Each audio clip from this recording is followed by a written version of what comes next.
Hi, this is Michael Thompson from Zoweh, and I want to welcome you to the Wednesday Morning Rescue. This is our weekly audio encouragement offered through Zoweh's daily orientation. What you are about to listen to is an excerpt from the Men's Heart of a Warrior Conference or the Zoweh Women's Deepening Weekend Retreat. It is our hope that your heart finds strength, beauty, and courage for the life God has called you to live in the larger story.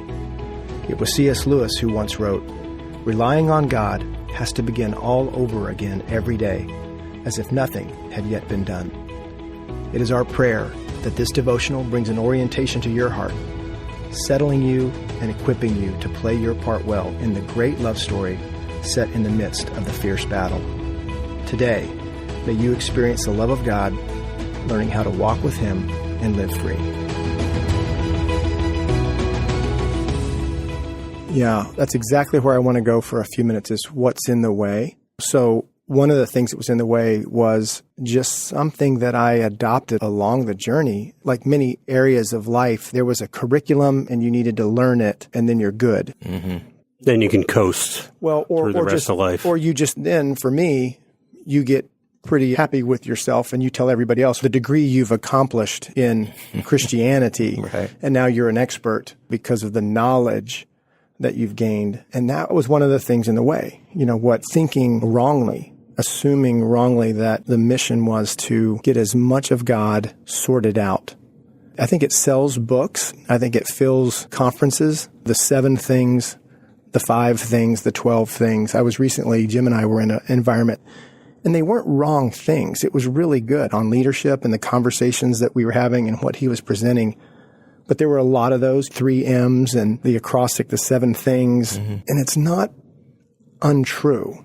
But I think it's part of what pushes us to the academic side of God rather than the mysterious, wild, personal, mm-hmm. Unsearchable, and yet seek me, pursue me with all your heart. When you combine that with this belief that we get indoctrinated with, that it's all about me. If it's going to be, it's up to me. When the going is tough, the tougher going.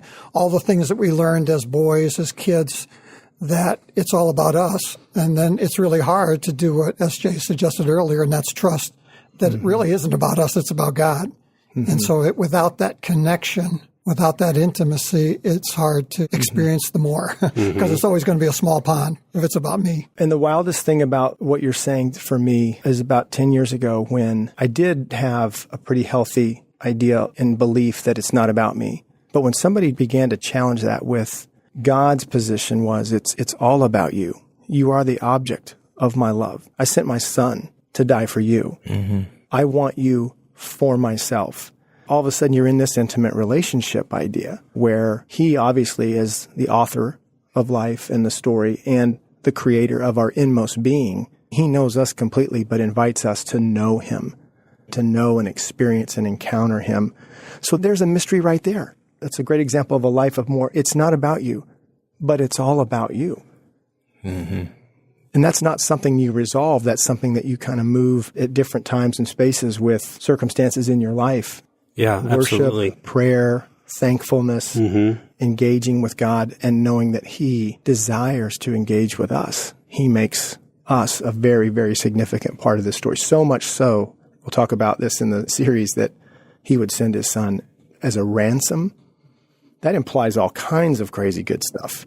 Right. Yeah. As you talk about that, Michael, I think for me and maybe for others too, one of the enormous hurdles I needed to work over initially in my relationship with God was believing all of that was true for me. And some of it was diminishment that I was living under. Some of it was honestly a false sense of humility. Like, oh, wow. Yeah. Where you're just like, that can't be possibly. No. It's not about me. It's, and you kind of put on this attitude of, it might even be a scheme of the enemy at times, where you kind of put on this attitude of unworthiness. That whole concept that God would want to have a personal relationship with you and give His Son as a sacrifice for you. Yeah. And listeners, when I say the word you, I mean collectively, us. The you, us, right? But each and every individual person that hears that, that's true for. Right. How is that possible? I don't know. Right. I don't know. Talk about more, right? Yeah. Yeah. But I think there is that hurdle of humility or false humility to get over. Yeah. Let me swing at that for a second. I think there's the significance of He alone is worthy of our praise, right? He is worthy. But we've experienced that through Christ and in Christ and from Christ, we have now been made worthy.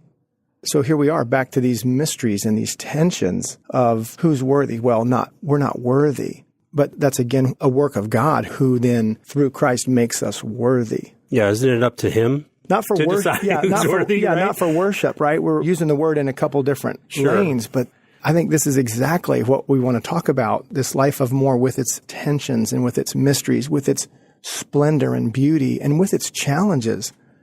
You have to be okay with more of an open-handedness with this rather than you got it figured out, no matter how degreed you are. And I love the Greek, and I love the Hebrew, and I love the nuances, and I love those things. But the more and more that I'm walking in this life of more and with this different posture, things getting out of the way, and being open to the exploration of intimacy with God, connecting with God, and loving one another in this process, the larger story. It has been so helpful and good, wild, beautiful. And there has been simple truths refined. And then there's just been things have gotten even more mysterious in some ways. Thank you for listening to this week's Wednesday Morning Rescue, a part of Zoweh's Daily Orientation. To sign up for the Daily Orientation, explore more information on Zoweh's weekend retreats, or to order the book, The Heart of a Warrior, go to our website at www.zoweh.org. That's www.zoweh.org.